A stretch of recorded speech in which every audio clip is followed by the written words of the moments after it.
Bark, bark, bark, bark, bark, bark.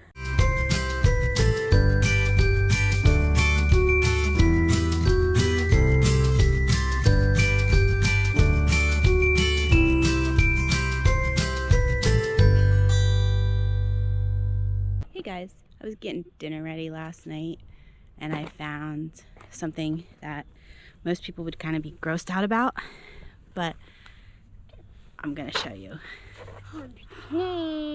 Potatoes that are sprouting. I did a little research. Now, in our planting zone, you wouldn't plant them, and so I have my assistant here with me. Hold on, we're not ready to plant yet. I'm gonna talk you through it. I'm gonna tell you what we're gonna do because we have to get the ground ready first. So, I'll try to do this with as little interruption as possible. My garden helper sometimes makes that hard. It's February 20, I don't even know. I think it's the 21st, to be honest. 21st or 22nd. So it's still pretty cold. Today is actually beautiful. We're in a kind of shaded area where my front garden is, with the raised beds. So the sun isn't crazy, but it's probably easier to see out here this time of day. All right, hold on. So I have, let's see, 1, 2, 3, 4, 5, 6, 7 seed potatoes, and they will fit nicely in half of this bed. So I wanted to take you along as we do a little experiment and see if we can start growing potatoes in February in New Jersey. We are fervently trying to make this space a learning experience while we prepare to move to a much larger property in Kentucky. So every little thing that I can learn and absorb, I am trying to do at this point. So come along with me while we plant potatoes.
Pretty much it.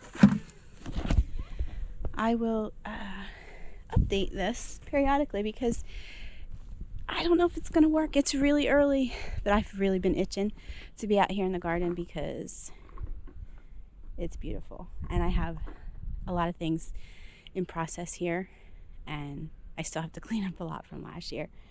But let me show you where I did my garlic because I'm excited. I did a whole lot of garlic this year and I mulched it really well. I put it in right perfect time, but I don't see any greens yet. So this whole area here is all garlic. All garlic. And then there's like 3 other spots that I planted it because we use a lot of garlic. We are that family. A lot of garlic, a lot of onions. I'm hoping my onions didn't do great last year, and honestly, I wasn't as diligent as I should have been about preserving them. I don't even think I really cured them right because I kind of just left them on the porch to dry and forgot about them. That was my favorite part about growing onion, was just being able to use things fresh because it just tastes so much better. All right, my garden helper is trampling my other bed of garlic, so I better go for now. I will update you on the potatoes periodically so we can see if we actually can grow potatoes in February with a lot of mulch. 2,000 years later. Hey guys, so we're due to get some storms here in a little while, but I've been trying to get out here to film the update and I haven't gotten to it. It's now literally the middle of May and you can really tell how well this experiment went. Not all experiments work well, but guys, look at these potatoes. They are huge. Absolutely huge. These are potatoes that were planted in the middle of February. Okay, maybe it was the end of February. I'm gonna have to go watch the footage again. I've literally not touched them. I haven't touched them. I put the straw and the rabbit manure in there. That's it. This is gonna be a ton of potatoes. And it looks to me like they all came up. All of them. Now, just for comparison, I have some that were planted maybe a month later in feed bags, because that's something I started doing last year and it works really good.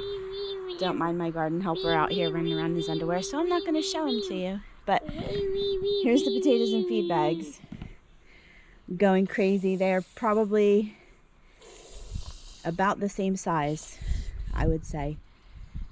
And honestly, the feed bag potatoes and the experiment potatoes from February are doing far better than the ones that I planted in the ground. I don't know why. It is what it is. So, long story short, don't be afraid to experiment, because sometimes your experiments are wonderful.